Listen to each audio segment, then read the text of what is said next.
Welcome back now into lecture number 6 as we continue looking at the doctrine of angels. I want to begin to look at this issue. Angels are spirit beings and their abode. I think it's a big mistake on our part to assume that angels are in heaven and only in heaven. I think that would be a big mistake because the scriptures does not support that. The scriptures tell you not only are they in heaven, but they are ministering spirits of God to and from heaven and God's universe. We are part of God's universe, heaven and earth. Part of the issue that we deal with is how we look at scripture. In the book of Mark, chapter 13, open your Bibles to the book of Mark, chapter 13. Let's look at this in Mark 13. When we talk about the abode, okay? In Mark 13, 32. Statements like angels which are in heaven and an angel from heaven suggest that angels have fixed abodes or centers of their activities. There is that suggestion. It doesn't mean that that is so.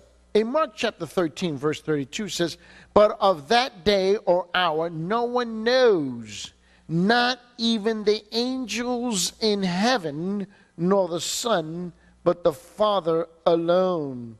Not even the angels in heaven. Now, it's true that all of the angelic beings, that is true, enjoy intimacy with God because they hover around his throne to do his bidding. However, that's not the only place they are found. Due to their ministries and due to their abilities given to them in the service of God, they have access to the entire universe. So I would not be shocked to hear somebody speak about angelic beings in many, many, many, many different places. We should not be stunned by that. They are described as serving in heaven and on earth, both places. We know that to be true, and we also know that since God is the creator of the heavens and the earth, the entire universe, he can have angels going wherever he wants for all intents and purposes. So I want to look at this with you briefly, and let's begin to look at this thing and we're going to look into Isaiah chapter 6 verse 1. Isaiah chapter 6 verse 1. Look what he says. He says, "In the year of the king Uzziah's death," this is the prophet Isaiah. He says, "In the year of the king of Uzziah's death, I saw the Lord sitting on a throne, lofty and exalted, with the train of his robe filling the temple."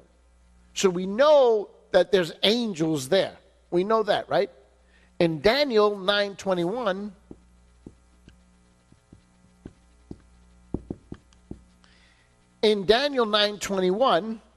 he says, "While I was still speaking in prayer, then the man Gabriel," this is the angel, "whom I had seen in the vision previously, came to me in my extreme weariness about the time of the evening offering." We should not be stunned, shocked, or surprised that angels appear on the scene either. In Revelation, if we go to Revelation chapter 7 verse 2, it says, "And I saw another angel ascending from the rising of the sun." Imagine that. You're looking up, and this angel is ascending from the rising of the sun with, he says this, having the seal of the living God, and he cried out with a loud voice to 4 angels to whom it was granted to harm the earth and the sea.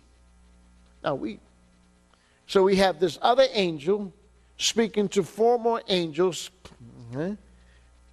whose job is to bring destruction to the earth and to the sea. You go, well, how can four angels do that? Well, think about that.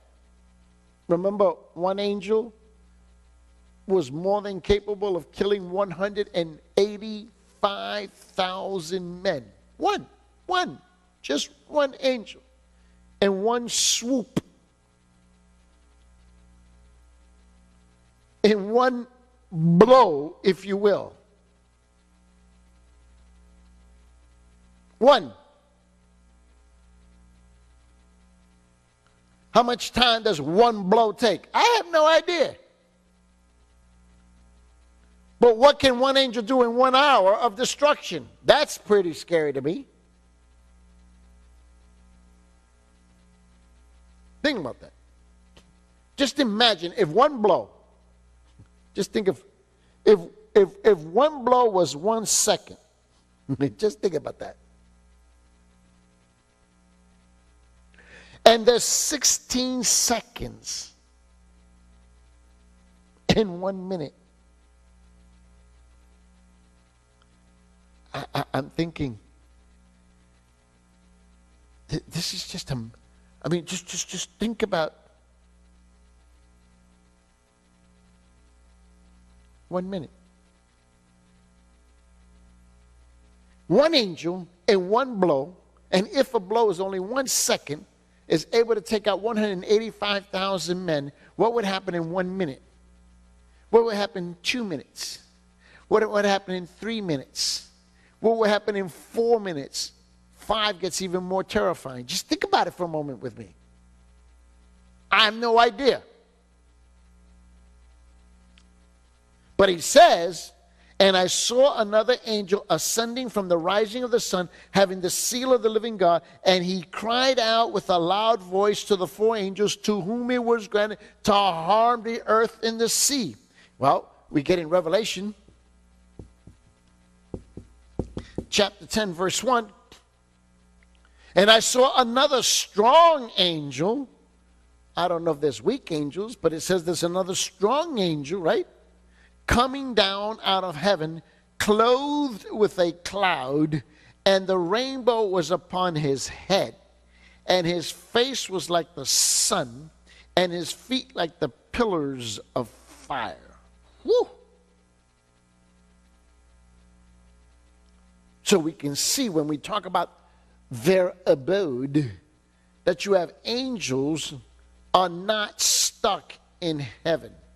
Now, the language that's used, the language that is used here, okay, and is very specific, is that you have heaven, okay, and you have earth.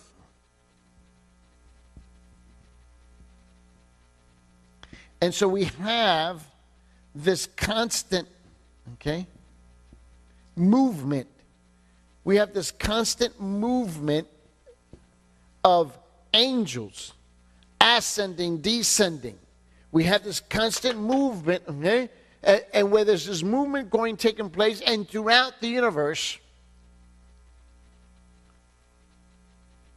So it's very difficult to fix their abode, because they're all over the place for distinct reasons, distinct purposes that only God commands them. Now, let's talk about fallen angels now. Now, even though fallen angels seem to have an abode other than heaven itself, where we also find difficulty is that there is no location. No location is given except that Satan will be bound in the abyss. In the abyss. Okay? So we know that there's going to be this abyss, right? We know that Satan, okay, is going to be bound there in the abyss. We know that because the scripture tells us that, right? And we know he's going to be there for 1,000 years after the second coming before he's released. Well, if we went to the book of Revelation, right? Let's go to the book of Revelation, chapter 20, and let's look at specifically verse 3. It says, and he threw him into the abyss and shut it and sealed it over him, so that he would not deceive the nations any longer until the 1,000 years were completed. After these things, he must be released for a short time. So likewise, the plague which seems to be demonic is spoken of as coming from the abyss, right? We see that over there in Revelation. In fact, let's just go over there. Go to Revelation chapter 9. Go to Revelation chapter 9. Look at this. This is a crazy chapter. I mean, you sit there and it's just amazing all the things that are going to come out of this, that is taking place there. And it says this in Revelation chapter 9, verse 1. Then the fifth angel sounded, and I saw a star from heaven which had fallen to earth, and the key of the bottomless pit. I mean, there's this, I mean, it's using language that we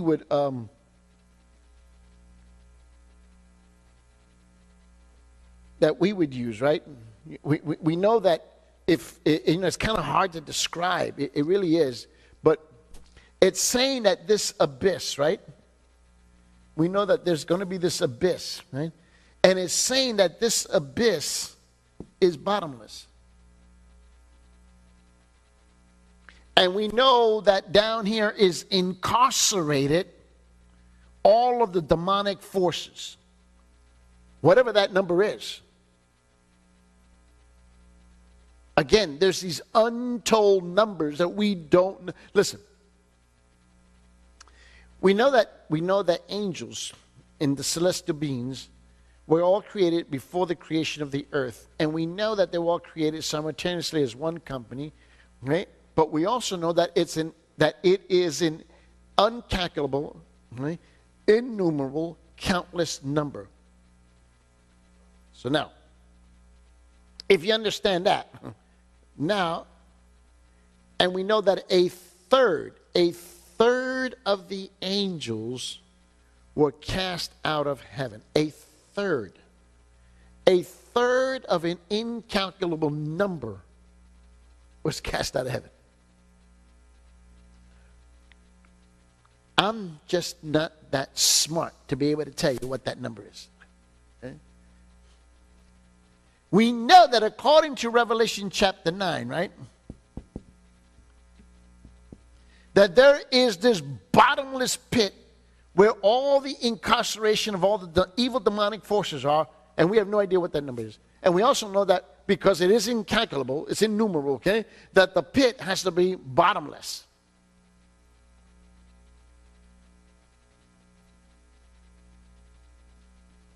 Right? Look at verse 7. Revelation 9:7. No, I'm sorry, go to verse 2. Verse 2.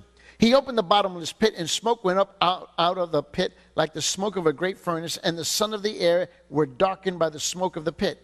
Then out of the smoke came locusts upon the earth, and power was given to them as the scorpions of the earth have power. This is all demonic. The numbers are just staggering here. Now look at verse 11. Go to verse 11, okay? And so I want you to go now. We were looking here 1. So go to Revelation 9:11.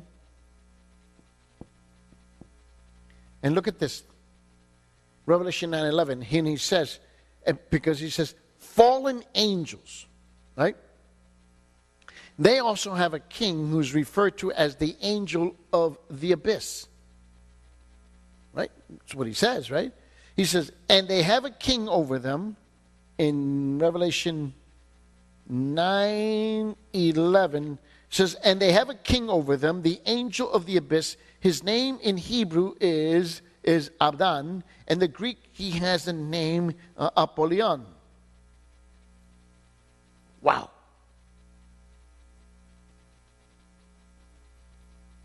Now we know that locusts don't have a king. We know that if you study the locusts, okay, just like you can study ants and bees and so forth. But we know that locusts don't have any king over them. There's no hierarchical structure for them. But yet, these are demonic. These are demonic, okay, creatures. And they do.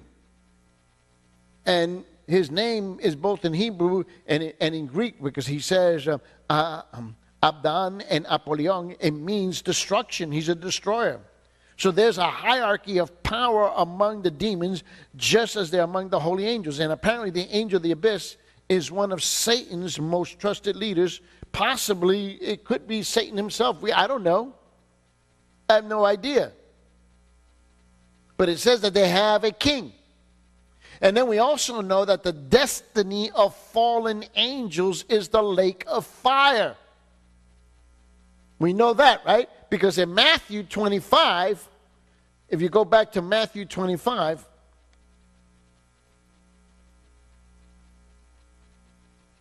verse 41, it says, and he will also say to those on his left, depart from me, accursed ones, into the eternal fire, which has been prepared for the devil and his angels. That's the ultimate place. Now, the holy angels will dwell in the new heavens and the new earth. We know that because Revelation chapter 21 and Revelation chapter 22 tells us that. Now, the reference to the abyss brings up another important element regarding the abode of the fallen angels. Now, the scriptures clearly indicate that there are two groups of fallen angels. I know this sounds a little crazy, right? But you have two groups.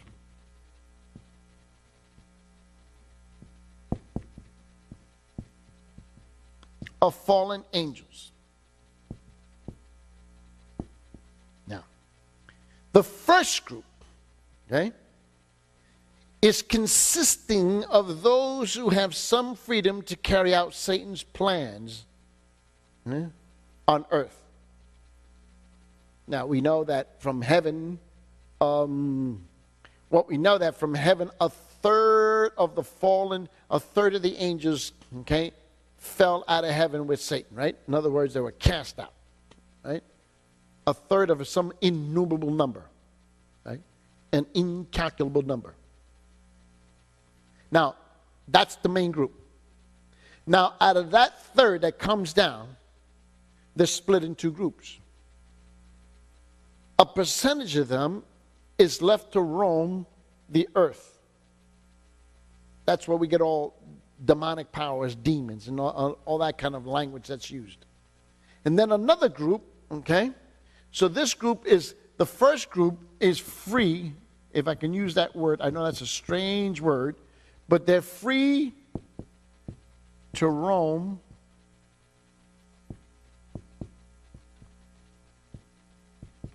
to commit evil on earth. A second group, okay, has been detained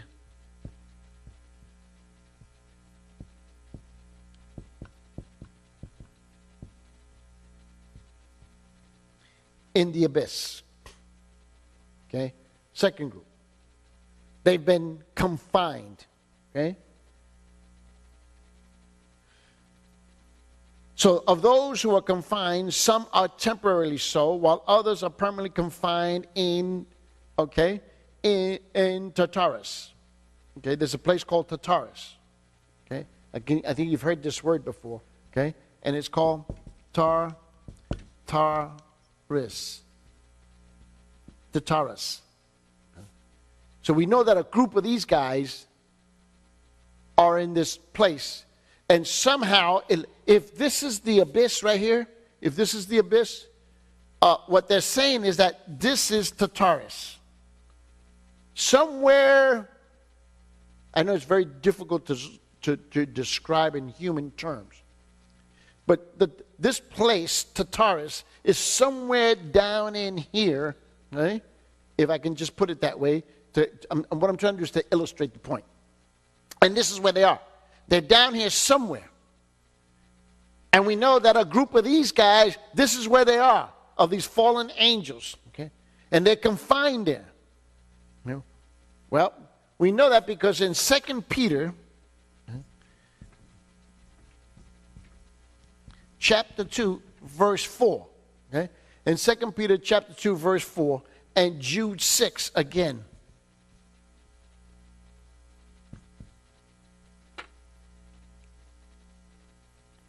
It says in 2 Peter 2:4, for if God did not spare angels when they sinned, but cast them into hell and committed them to the pits of darkness reserved for judgment. Now the pits of darkness is this place called Tartarus. In Greek philosophy, in the Greek culture, that's what they called it. They called it Tartarus. Okay? And Jude in verse 6 says, and angels who did not keep their own domain, but abandoned their proper abode, he has kept in eternal bonds under darkness for the judgment of that great day. That's again this place called Tartarus. Now the Greeks thought of Tartarus as a place of punishment lower than Hades, lower than hell. Those temporarily confined are in the abyss. Okay? And we know that. Okay? In fact, some apparently consigned there to await final judgment, while others will be loosed to be active on the earth. That's why I told you that there's these two groups. Okay? Tartarus is a section of Hades, and it's reserved for the punishment of the most wicked. I have no idea how you determine that. And in Greek mythology, the place is where Zeus imprisoned the Titans. This is where Zeus in Greek mythology imprisoned the Titans. Okay? And this played a heavy role. This played a big role in the New Testament church because of so much Greek influence. Which is the reason why people were so afraid to go to hell. Because Greek mythology taught that this is where the Titans were. This is where they had been punished. And they made all kinds of movies about this. Mm-hmm. So I want you to understand that. In fact, go to the book of Luke. Let's go to Luke chapter 8, verse 31. And let's look at this. In Luke chapter 8, verse 31 says, they were imploring him not to command them to go away into the what? The abyss.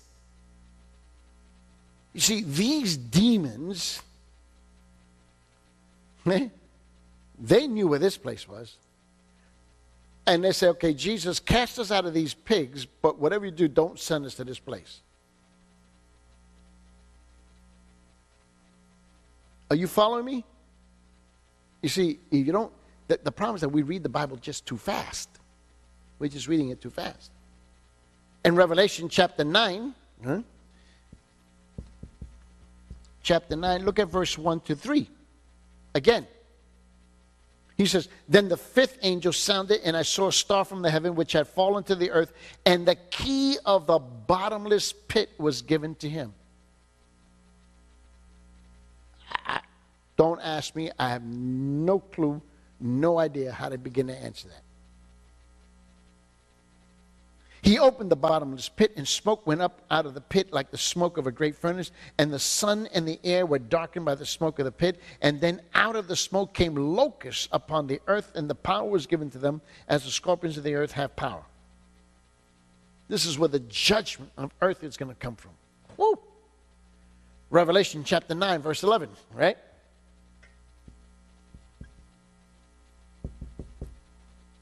says this. He says, they have as a king over them the angel of the abyss. So somewhere in this area, I mean, there's the whole abyss, but there's a king over this. And he says, and they have as a king over them the angel of the abyss, and his name is Abaddon, and in the Greek, in the Hebrew is Abaddon, and the Greek name is Apollyon. Look at Revelation 9:14.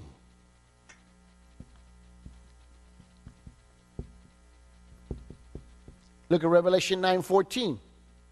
One saying to the sixth angel who had the trumpet, release the four angels who were bound at the great river of Euphrates. If you remember when I was teaching through the book of Daniel, okay, and the river Euphrates, okay, this is where they come out of. It's out of this thing down here called the abyss, is where they're coming from. In Revelation 16, okay, go to Revelation 16. Go to Revelation chapter 16, verse 14. It says, for they are spirits of demons performing signs which go out to the kings of the whole world to gather them together for the war of the great day, the Almighty. The Almighty. Also, we have Jude, right? Jude also spoke of the abode of angels. We know that, right? Again, where he says in Jude verse 6, he says, and the angels did not keep their own dominion. And he says, and abandoned their proper abode. And he has kept in eternal bonds under darkness for the judgment of that great day. Now, while the remaining of this passage is debated, albeit because it is debated, it does show us that angels not only have a domain or an area of authority assigned to them, but a dwelling place. They have a dwelling place. And the most likely reference here is to the angels are the sons of God. Remember we were discussing this in one of the earlier classes, and we talked about in Genesis chapter 6, and we talked about this in Job chapter 1. In fact, it was Genesis chapter 6 verse 4, Job chapter 1 verse 6, and Job chapter 2 verse 1. And we know that these sons of God, these angels who came to earth and mingled with women. Remember that? Okay, well, turn your Bibles to Genesis chapter 6 verse 4. So let's go to Genesis chapter 6. Okay?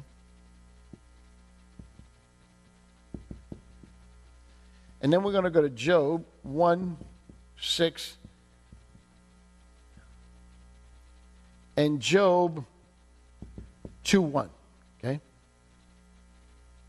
So in Genesis chapter 6, verse 4, he says this to us.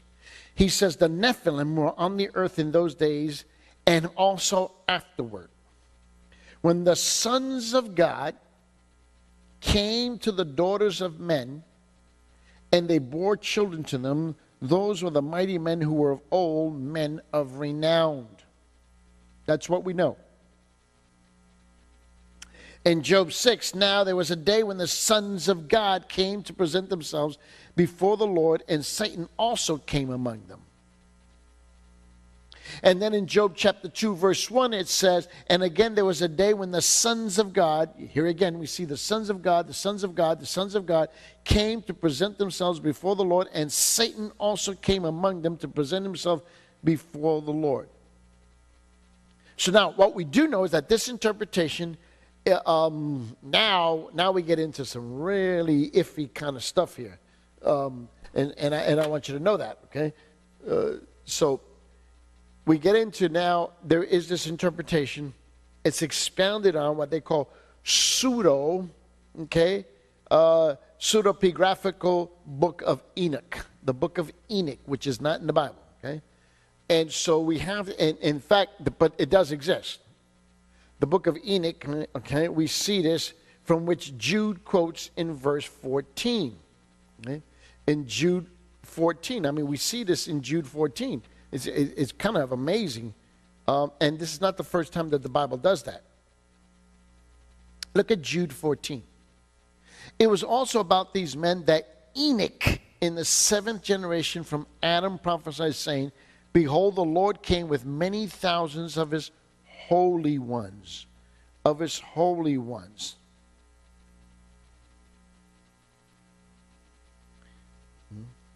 So we see that even, and that's not the first time we see this in the Old Testament, where the Old Testament itself quotes, okay, an extra biblical source.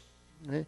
In this case, it would be the book of Enoch. Okay, it quotes and it's quoting actually verse 14, because we can see in the book of Enoch, in the book of Enoch as well, and it is common in the what we would call the intertestamental literature of the early church fathers. We know that. Okay? We also know that according to that, and back in Jude, okay, verse 6, that these angels, they did not keep their positions of authority, okay, what they would call in the Greek language, in the ten hauteng akang, okay, it uses the word arche for rule, dominion, or sphere, is uncommon, but it appears to be so intended here. So it's very specific language that's being used. So the implication is that God assigned angels stipulated responsibilities. That's where we get the word dominion or power, or it's the arche, and set a place for them. But because of their rebellion, God has kept or reserved, okay, these fallen angels in darkness and eternal chains, awaiting final judgment. Apparently, some fallen angels are in bondage, while others are unbound and active among mankind as demons. So that's what we understand about this. Let's take this a step further now. Let's just kind of take this a step further about angels. Oh, we use all kinds of language, you know. She looks like an angel. He looks like an angel. We have a lot of this figurative speech that we use in our language, in our cultures. And so now the question is, so then what does an angel look like? Is an angel material or is he immaterial? Okay? Is he a corporeal being or incorporeal being? So those become questions that are important because it has an impact on how we perceive and how we see this issue. So I want to talk to you about, when it talks about angels, I want to talk about, how would I put it? Their immaterialness. Their immaterialness, okay? So I want to talk to you about their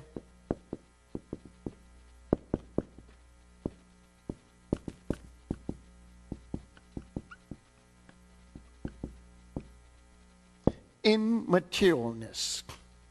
This is what I want to talk to you about that. I want you to see this with me.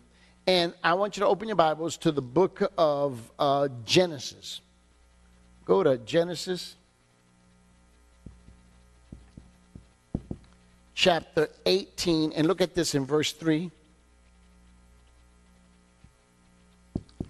And then we're going to go to the book of Hebrews.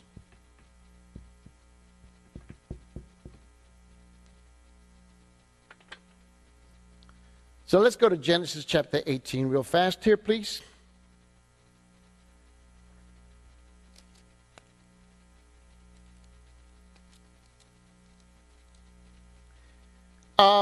This is the section where we get into the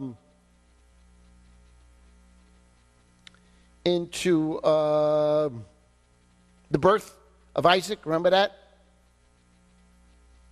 And we know that angels, because of their immaterialness, okay, incorporeal beings, they do have the capacity to reveal themselves in a human form. We know that from Scripture. Okay? In fact, though at times they have revealed themselves in the form of human bodies, okay, and we see this in Genesis chapter 18. Look at this. It's starting in verse 1. Now the Lord appeared to him by the oaks of Mamre while he was sitting at the tent door in the heat of the day. And when he lifted up his eyes and looked, behold, 3 men were standing opposite him. And when he saw them, he ran from the tent door to meet them and bow himself before the earth and said, My Lord, if now I have found favor in your sight, do not pass your servant by. In other words, these are described as spirits, but they gave a corporeal presence of themselves, okay? There is this material presence of themselves there. In Hebrews chapter 1, and in verse 14, it says, it says, are they not all ministering spirits? Are they not all ministering spirits sent out to render service for the sake of those who will inherit salvation? So when we see this thing where they appear as human bodies, okay? When they appear as human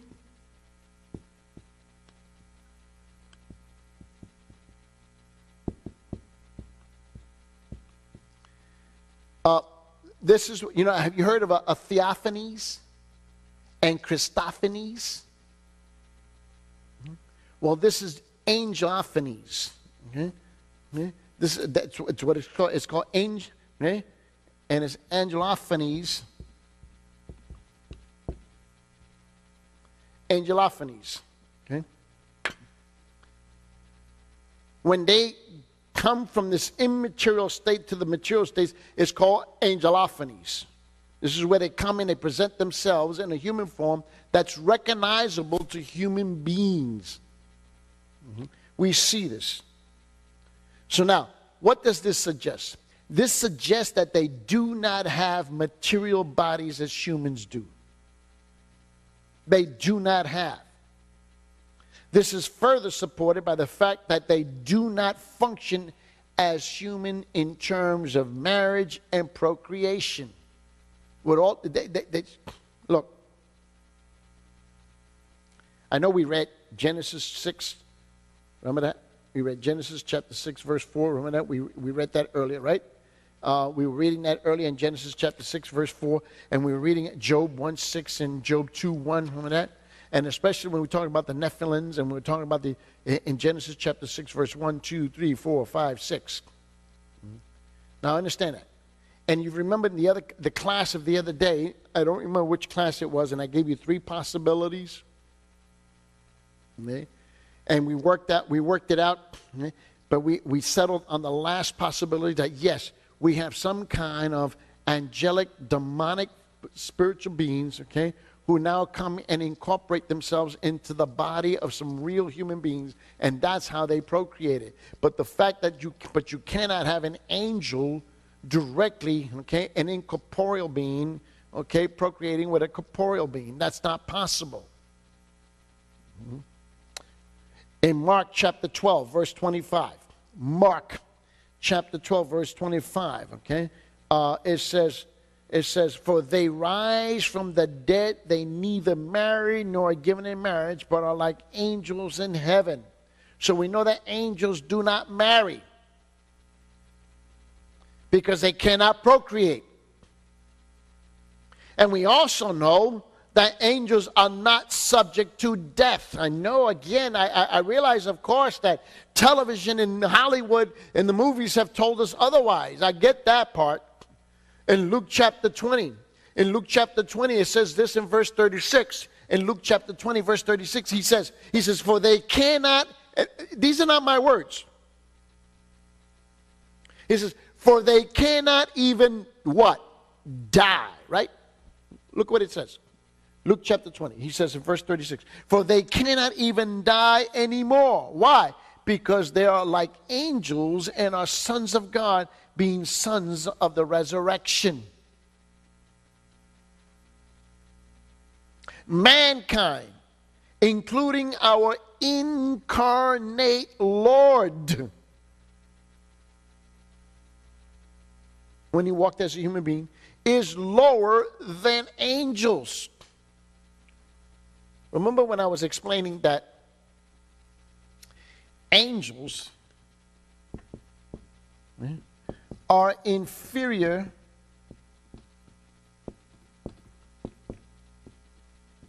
to God, but angels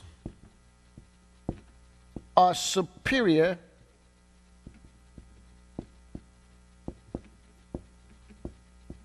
to man. So there is this gulf. There is this gulf here. But what we do know is that man, okay, because if they're superior to man, it says then it means that man is inferior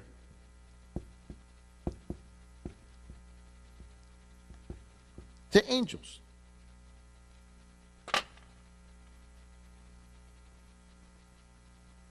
In the book of Hebrews, look at this. Go with me to Hebrews chapter 2, verse 7. Hebrews chapter 2, verse 7 says this. It says, you have made him for a little while lower than the angels. Okay? The incarnate Jesus was made for a little while lower than the angels. Why? Because Jesus has got to relate to man, right? So he says in Hebrews chapter 2, verse 7, you have made him for a little while lower than the angels. You have crowned him with glory and honor, and you have appointed him over the works of your hands. The other thing is, angels have no limitations. They have absolutely no limitations. Angels are not subject to the limitations of man, especially since they are what? Again, we're back to beating this dead horse, right? Especially since what? Since angels are incapable of death. They're incapable of death. Again, Luke chapter 20, verse 36 says, for they cannot even die anymore, because they are like angels, and the sons of God being sons of the resurrection. Now, we also know that angels have greater wisdom than man. Angels have greater wisdom than man. And yet, it is limited. I don't know how to explain that to you. In 2 Samuel chapter 14, verse 20, 2 Samuel chapter 20, verse 20 says this. In 2 Samuel chapter 14, verse 20 says, in order to change the appearance of things, your servant Joab has done this thing. But my Lord is wise, like the wisdom of the angel of God, to know that all is in the earth. In Matthew chapter 24, it tells us in verse 36, in Matthew 24, 36 says, but of that day and hour no one knows, not even the angels of heaven, nor the Son, but the Father alone. Angels, okay, are wiser than men, but not as wise as God. Angels have greater power than men. Angels have a much greater power than man. They're more powerful than man.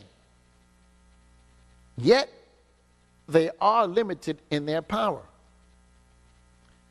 In Matthew chapter 28, it says this in verse 2. In Matthew chapter 28, verse 2 says, and behold, a severe earthquake had occurred, for an angel of the Lord descended from heaven and came and rolled away the stone and sat upon it. Hey, just one angel did that. In Acts chapter 5.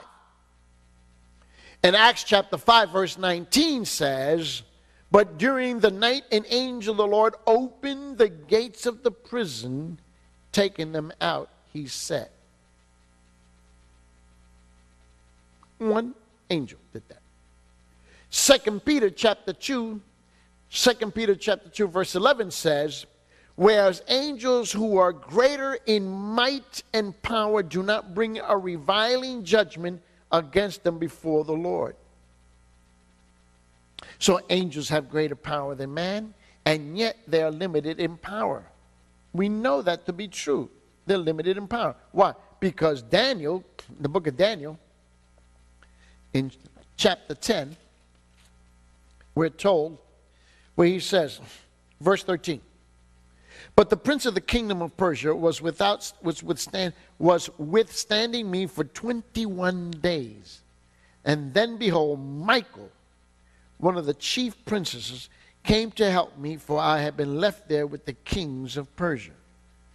So he goes, well, what are you talking about? Well, what he was talking about is that their power was limited because an angel had to come and overcome him.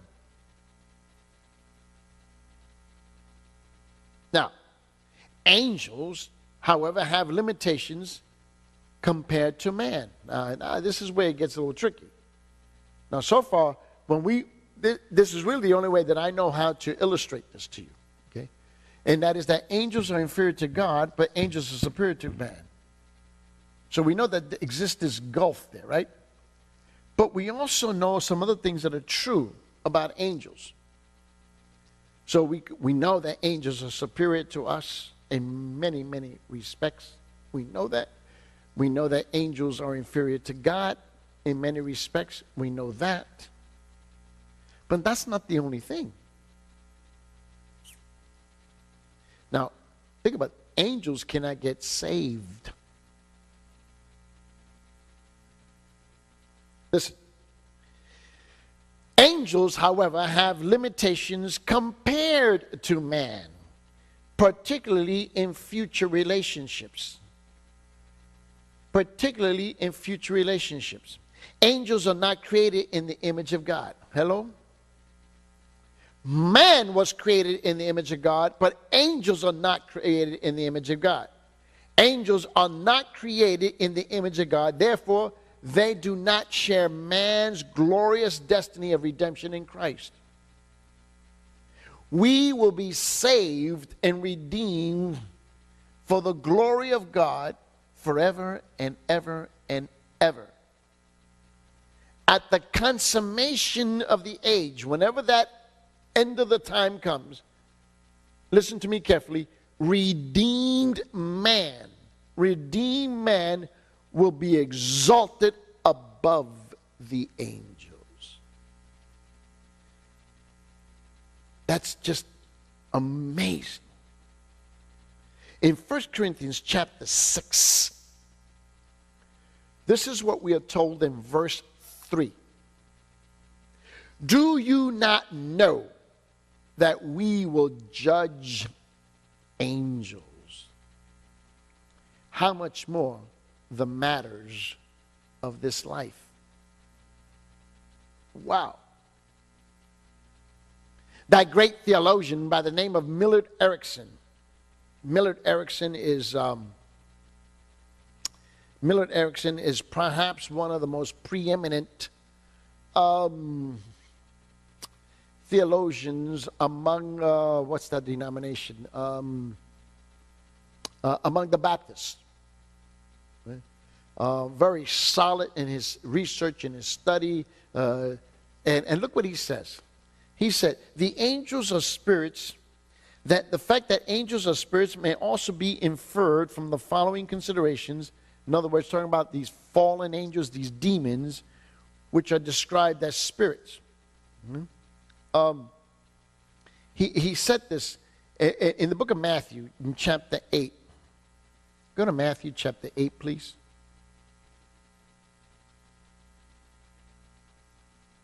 And look at verse 16.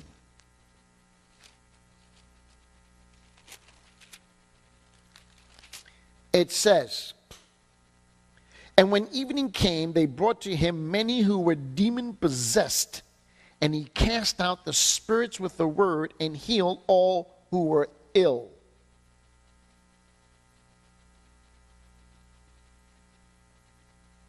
So we know that they're spirits as well. We're talking about these fallen demonic angels, okay? And in Matthew chapter 12, it says in verse 45, Then it goes and takes along with it 7 other spirits more wicked than itself, and they go in and live there. In the last state of that man becomes worse than the first. This is why it will also be with this evil generation. And that is why it will also be with this evil generation. So we can see that these demonic angels, fallen angels, are considered to be spirits. We also see in Luke chapter 7,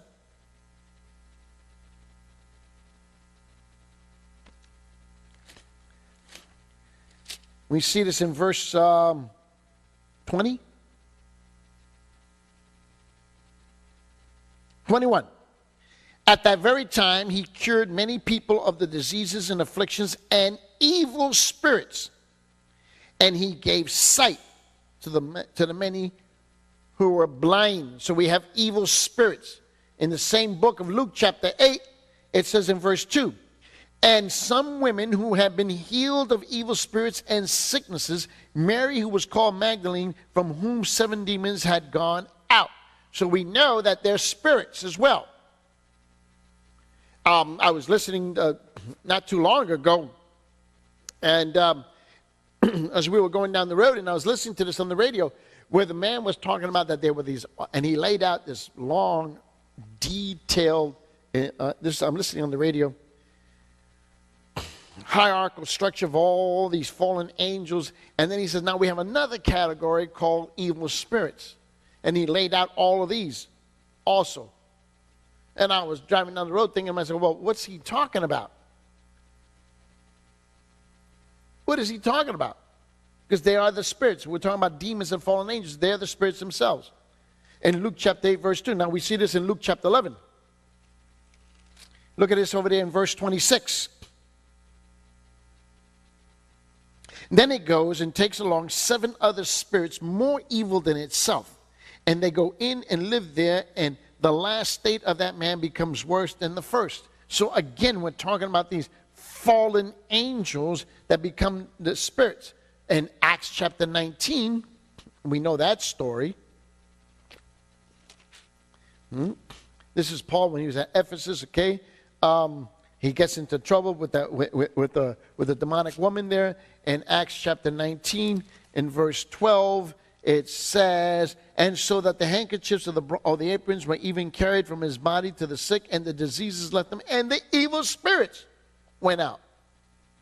This is Paul when he was excising evil spirits. Revelation 16:14. If you recall, we had read that earlier, where he says, For they are the spirits of the demons performing signs which go out to the kings of the whole world to gather together for the war of the great day of the Almighty. So we see that these evil spirits are demons. It says it very clearly here. I mean, you can't, it's very clear. For they are spirits of demons. In other words, these fallen angels is who they are. We are told that our struggle is not against what? Flesh and blood, right? In the book of Ephesians, in chapter 6, verse 12, in Ephesians chapter 6, verse 12, it says that flesh and blood, but against the principalities, against the powers, against the world rulers of this present darkness, against the spiritual hosts of wickedness in heavenly places, right? So we see demon angels, fallen angels, fallen angels, fallen angels. We see this over and over and over and over and over again. Paul in the book of Colossians, if you recall, in chapter 1, verse 16, seems to identify the heavenly forces that are invisible. They cannot always be seen. The angels or spirits seem to follow, although not necessarily from Jesus' assertions, that angels do not marry, right? We know that because in Matthew 22:30 says that. And, and we know that Jesus cannot lie, right? Right? We know that. And we also know that according to Luke chapter 20, that demons cannot die. We know that the fallen angels cannot die. Angels, even though they're spirits, beings, and very powerful, this is the one thing I want to make sure we understand here. Fallen angels, They are not omniscient. They do not know everything. Fallen angels are not omnipotent, but we know they're very powerful. I would not fool around with one. And we also know that they are not omnipresent. So there has to be some hierarchical way, okay? We know that demons from all over the world, wherever they are, they have a system, some kind of a system to communicate, because they are not omniscient. They are not omnipotent. They are not omnipresent. Listen to me carefully. They are not. They would like for you to think that they are, but they're not. So they have to communicate somehow, and we're not told how. And I'm not even going to jump into that little billywick. They're going to jump into that arena of speculation. But we know they have to communicate, because they are not omnipresent, they are not omniscient, they are not omnipotent. They cannot be everywhere at once. They cannot be everywhere at the same time. That is an impossibility. Only God fulfills that role.